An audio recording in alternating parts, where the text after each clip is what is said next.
All right, tough crowd today. So let's get started. So today we're gonna go cover about like first 90 days as a CISO. So the goal of this this presentation is to give you an overview of from the time you accept a CISO offer and you get started in your role, how does your first 90 days looks like? So a brief intro about myself. I'm originally from India. I have been in the security domain for more than a decade. I've worked at big companies like eBay and Splunk, and I've worked at three startups, Series D, Signal FX, which was acquired by Splunk, Fountain, and Atomic Machines, where I have served as the head of security. And I have built and scaled this program for these startups from like, hey, just being the first person to 10 people security team to 15 people. And so have good understanding of how the first 90 days looks like. So let's get started into a little bit more into the material itself. So first thing first is like, hey, what are your strategic priorities for first 90 days? Whenever we start a new gig, the first 90 days is a make it or break it period for everyone. It's like where it's the time when people are trying to evaluate who you are, what you have done in the past, and see how you can start contributing. But the first thing I want everyone to think about is break down your first 90 days into period of three periods of 30 days itself. Uh, if you are not familiar, there's a very famous law called as Parkinson's law, which is an old adage which says like, hey, work expand like gases, and it takes all the available time. So, so if you think of your 90 days as one single period, you're gonna use all that 90-day period not as effectively if you break it down into smaller functions. This is similar to what we call as waterfall versus agile model itself. So first thing first, break your 90 days into a period of three periods of 30 days and establish short-term goals for each of these three 30-day periods. Next thing is you want to understand the business objective and culture of the organization itself. You are going into a new organization. You don't know anything about that organization. You only got a chance to chat with them for probably like hey, 3 hours, 4 hours as part of your interview process. So you need to understand what this organization's culture looks like, what their people are up to these days, what they have been doing, what the company's mission and vision is. That is very important as part of a CISO role itself. Next thing is quick win. This is one of the most critical thing itself is even in the first 90-day periods, you want to identify an area where you can actually have a very quick win. It does not have to be a big project that can span multiple quarters. Look for small areas where some projects might be stuck or something that you can help move along because that showcase your execution capabilities to the rest of the leadership and executives. Listen more and say less. First 90 days, it's all about listening, listening, and listening. Don't use this time to say more, but it's use this time to understand what the company is about. Humans have an urge to say things when they're new to a company. So try to see if we can control that urges to ensure we learn about the company itself. And think about if you're joining a new company, you don't know about what decisions have been made and why those decisions have been made. So it's so important to listen and see and understand the company as a holistic thing. So that's another thing that you want to do. Last thing I want you to keep in mind is carrot and stick approach. Compliance and security goes hand in hand. So use compliance as a carrot and tool for your stakeholders and suggest that hey, if we follow these security requirements, we'll be able to get this compliance certifications or another which will unlock business.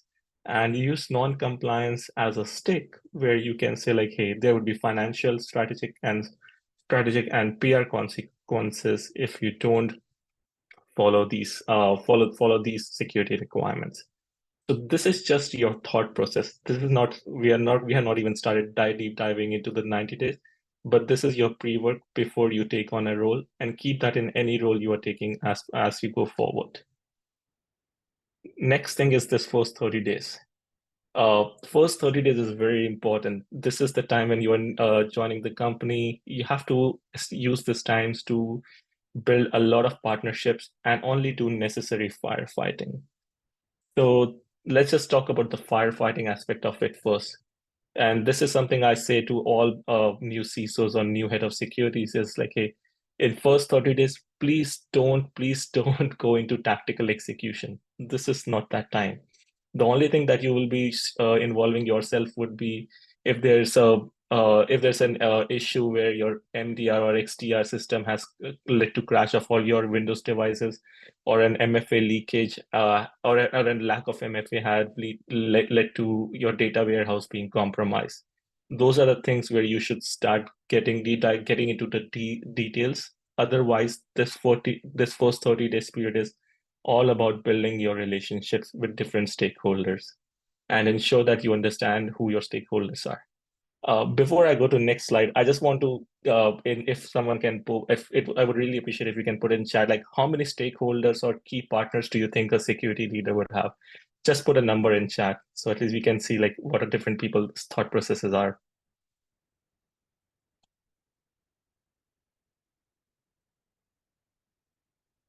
12. Scott, any more guesses?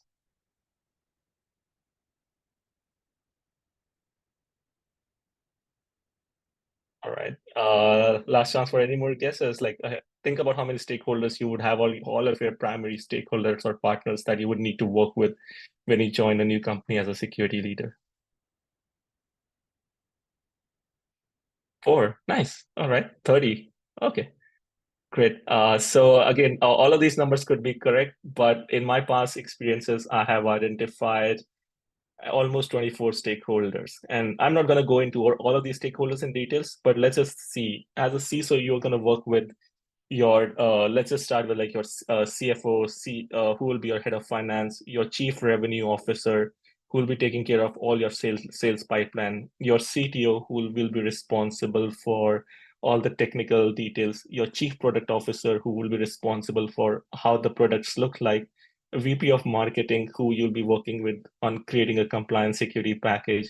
Head of compliance can be part of your team, can be a different person, but again, head of people ops, who will you work with on onboarding, offboarding people, VP of legal, with whom you'll work very closely with for on GDPR, etc. Some of the other stakeholders that normally get missed are your head of sales, which is part of your GTM team. That is a very, very important stakeholder. Industry experts are very, very important as well, where you are talking to your peers in industries. And that's why we have these conferences like Stronger, where you can chat with peers. You have also your law enforcement officers, like, hey, as a head of security CISO, if you're getting into I hope no one gets here into a breach kind of a scenario, but you should have your FBI number on your speed dial itself. External auditors who are going to come to you for your SOC 2 ISO audits are also your stakeholders. Other stakeholders that sometimes gets missed are your distinguished architects and senior TPMs who help things move along within the company itself. So it's important to have all of these people and partner with them in first 30 days. So again, if you have 24 people on my list, some people might have 30. If you spend even 30 minutes of your time, that's basically like, hey, 12 hours are being spent. So think about how much time and effort it takes to actually build partnership.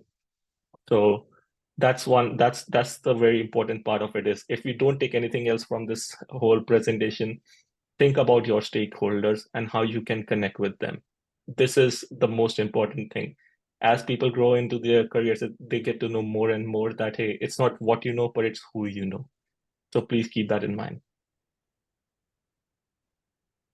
All right. This is all about first 30 days as partnership and firefighting. So, so that's where you will want to spend all of your time in. So let's just go back into, oops. So let's go into first 60 days now. So the first 60 days, we are going to focus more about review and assessments. The first 30 days, we spent all on partnership. And just for the folks here, I'm actually going to publish a blog about this as well. So where I will share what are the actual outcomes on the first 30 days that I expect with chatting with all of these stakeholders.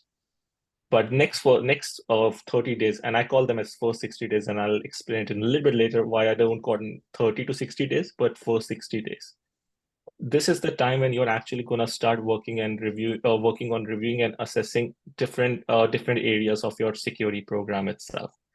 In the first 30 days, you spend time chatting with people, understanding what they do, what they have been doing. But the next 30 days is more about introspecting your team and your organization itself. So in this 30 days, the first thing that you want to do is your financial review of your team and your organization. So try to understand what the current budget allocations is for your team has been historically. Like, hey, was your team before joining in? Was there a security team already? Were you the first person, or you were taking it or taking this rollover from someone else? So assess the budget allocations. Like, hey, were we spending $1 million a year before, or we were spending 500K, we were spending 2 million, or a percentage number.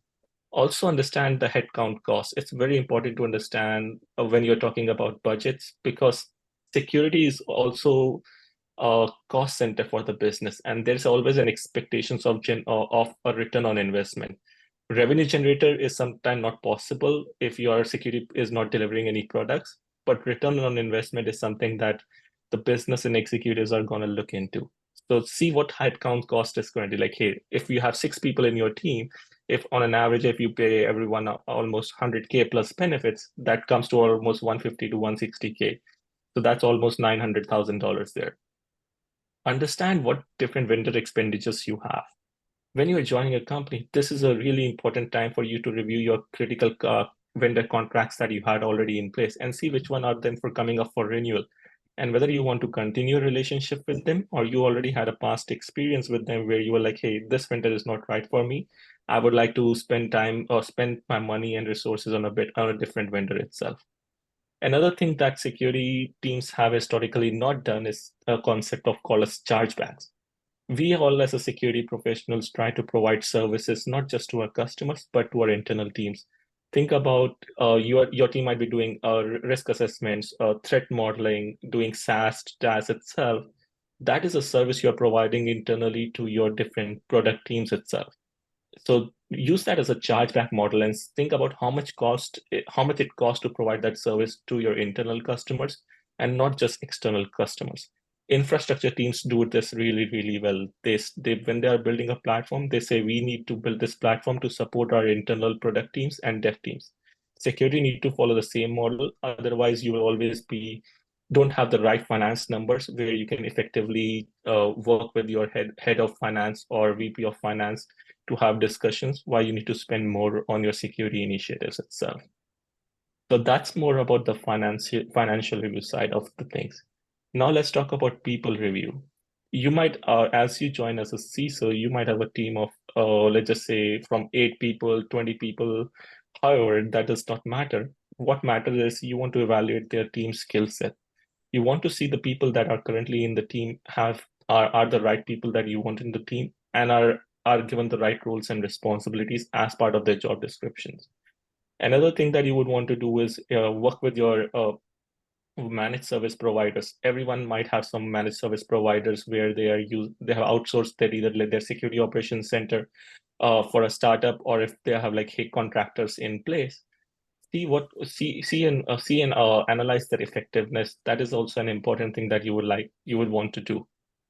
So as part of that is like, see if the MSP or the account executive of a key vendor that you're working with, are they giving you the right support? Are they guiding you in the right way? If not, it's okay to realign and change or ask for a different AEs or work with a different MSP. So that's on the people review side as well. The last thing on people review would be see what open roles you have in the organization. Some of them might be open before you join, and see whether those roles are still needed or those roles can be actually consolidated or diversified. For example, hey, do I need a product security engineer and a cloud security engineer? Or can I get a general security engineer that has expertise in both product and cloud? Also, my recommendations has always been if you have if I have only 3 hires, I would spend two on one would be if I get only 3 hires, I would hire an engineer, a GRC person, and a project manager or a program manager. So that is my general recommendation is when you are trying to work through with your partners when you're working through your people reviews, go and look at what their skill sets are and what you actually want. Next, let's just go over the technology review side of things. This is the time when you are actually going to review your current security stack and see what tooling you have in place and whether those toolings are actually providing you with the right insights and metrics that you would like to see, and the metrics that will be helpful for you to understand the maturity of your security program. For example, do you have like a top line metrics where it can showcase you like, hey, how many attacks are how many times you have been attacked over the last 30 days, or how much time it took to resolve all the incident. These kind of metrics are very important.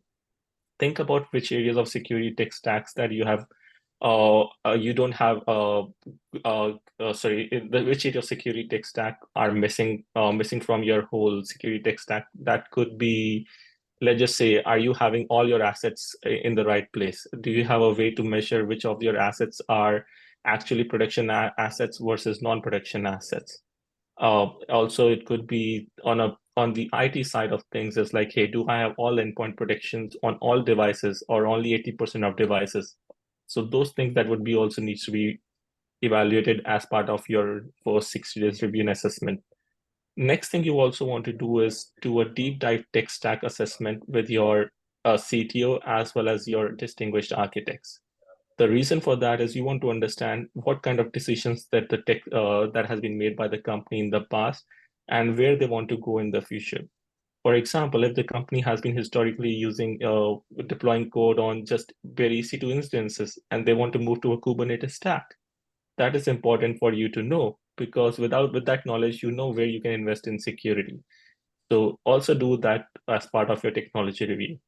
Another thing that you would want to do as part of your goal, it would be a risk review, where you actually go over the past risk reviews that has been conducted and see which risks were mitigated, which were eliminated, which were transferred, or which were accepted. This will help you understand where the company has actually historically spent their resources and time versus areas where company has been shy of spending their time and resources. Uh, Last thing would be, I say, is process and policy review. Review your current deliverables that were planned before you joined the company and the deliverables that have been already been a part of roadmap. Look at your processes that have been established, incident management process, change management processes, backup processes, to understand whether those processes are in line with what you expect as a leader or they require changes. Also look at your policies itself. Like your policy could be a clean desk policy, your general acceptable use policies. Are those the right policies, or those policies needs to be triggered in a different way? Remember, a 200 people company's expectation from a policy is very different than a 10,000 people company's policy expectations. So you need to align it to the company's goal itself, where the company is, and don't just take a big generic policy and hope that applies to you. Policies are almost always unenforceable unless you have a good technical controls in place and a good understanding of the business. So it's very important.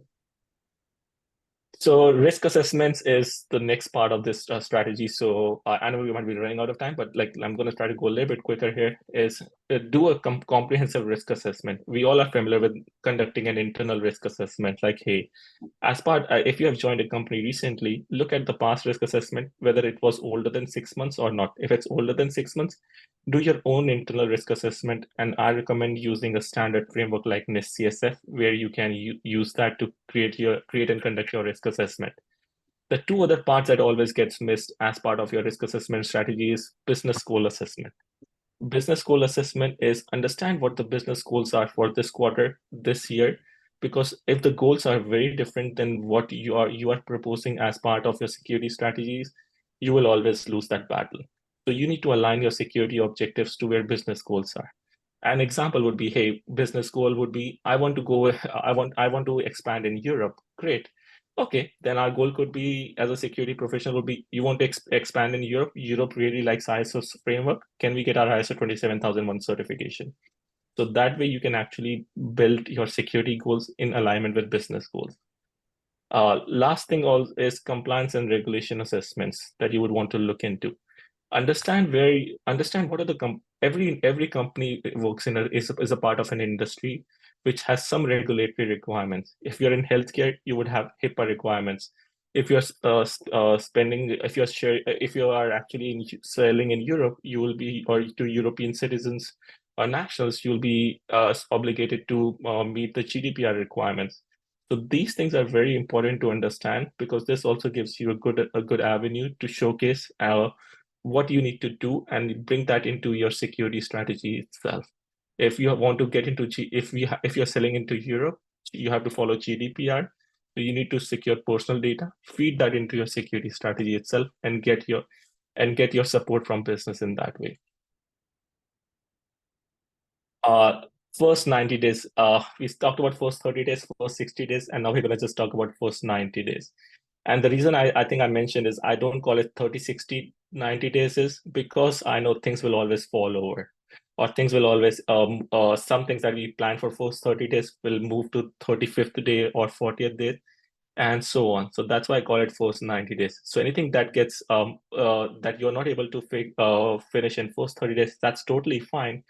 But think of these three time periods as still each 30-day period. So in this is where you're actually going to start spending time into actually building your strategy. And the first thing is stakeholder alignment. So when you're actually going to start building your security strategy with your stakeholders, a lot of pre-work is needed. You have done a risk assessment, you have met your stakeholders. Now you need to do a thorough review of the risks that you actually captured and stack rank them in critical, high, mediums before you go into the stakeholders discussions. Going into the stakeholders discussions, the goal is very different than what security professional normally thinks. The goal is not to get support for your priority list. The goal is to build a collaborative priority list when you're going into this discussion. So when you're going into this discussion, the list you have is just a foundation. But during this discussion with stakeholders, that list this and priority on security risk will change. For example, if you think like, hey, uh, encrypting data in transit within your network is a top priority for you, the business can come back and say, I can't do that because it's going to take me almost a year to fix this. So that will not become a priority. So that's why when you're going into these discussions with your stakeholders, you want to come out of this discussion with a collaborative priority list where you get buy-in from them. The goal here is to get their buy-in because you can't expect them to work with you in the future until you get their buy-in as part of your shared priority list. Another secondary goal. This is something I have learned over my decade experiences. When you're going into these stakeholder discussions, you will identify people who are champions or who have a high degree of influence. See which people can move these discussions forward. Like, hey, like there would be some people who will just say yes with other people. There would be other stakeholders who will have a very voiced opinion, whom other people will listen to. Identify those stakeholders. Also identify people who are security champions, who are advocating for you.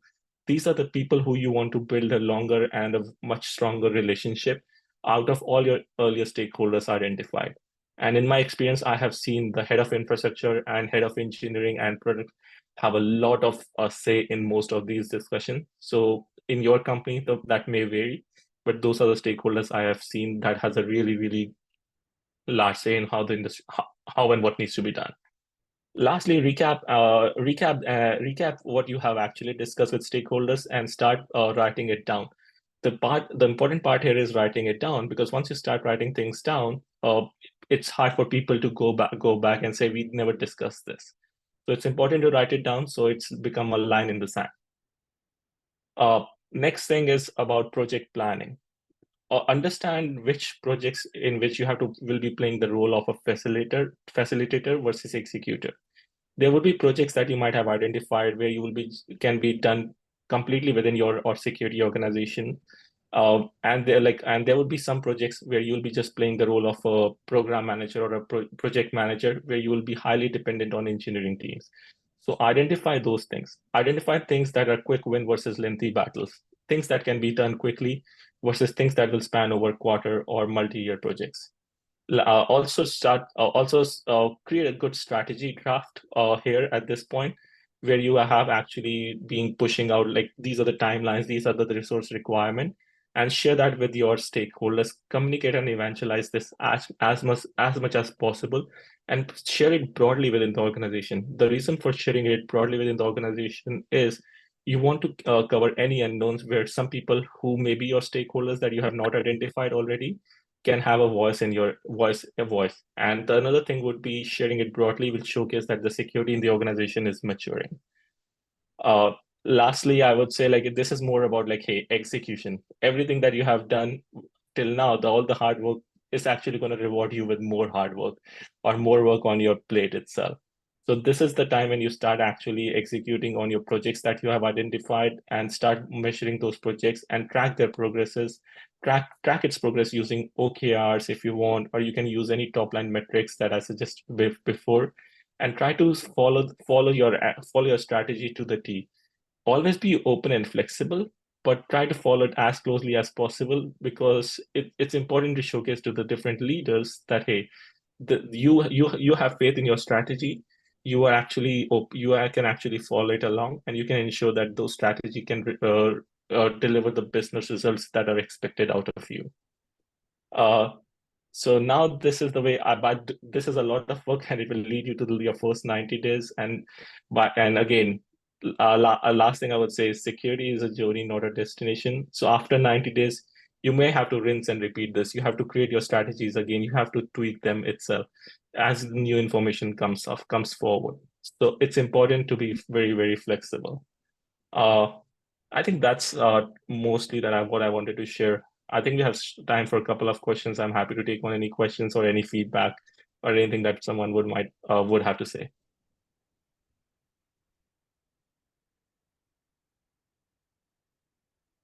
Hey, Sahil, great presentation. Lots of great information here and advice. Just quick question for you, since you've worked in both, it sounds like small startup environments and then larger environments. What has, like in your experience, actually broken down your process? Because you have a pretty, structured process here. Where have you found it most likely for things to go wrong? And in your experience, if you can give us maybe an example. Yeah, I think that's a great question. So the things that goes wrong is like is the on the startup sides is the things where the things goes wrong a little bit more than in the big companies. And the reason for that is startups are more geared towards generating revenue. ARR is the biggest number that most of the SaaS startups chases after.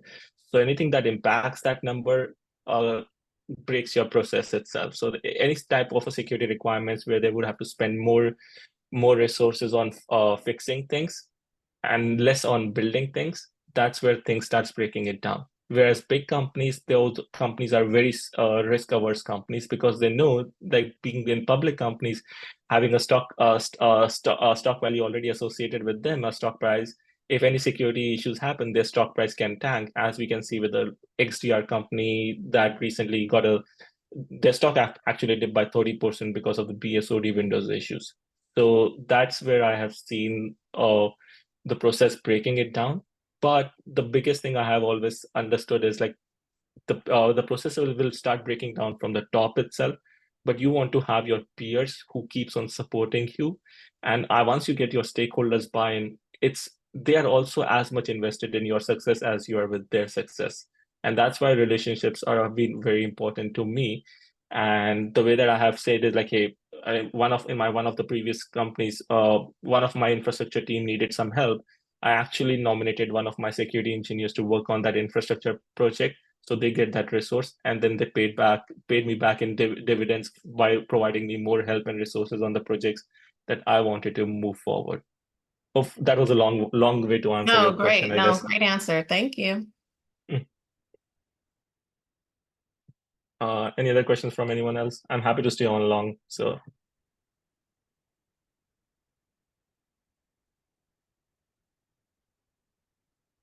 all right. In case anyone wants to message me on LinkedIn, feel free to connect. And I'm also actually gonna post this blog out. This is a very condensed slide deck of it. The blog is almost like 8-9 pages long, which actually goes into deep each of these steps depths as well, and give you a little bit more detail. So look out for that. And thanks again for joining this session. Have a great rest of your stronger stronger conference.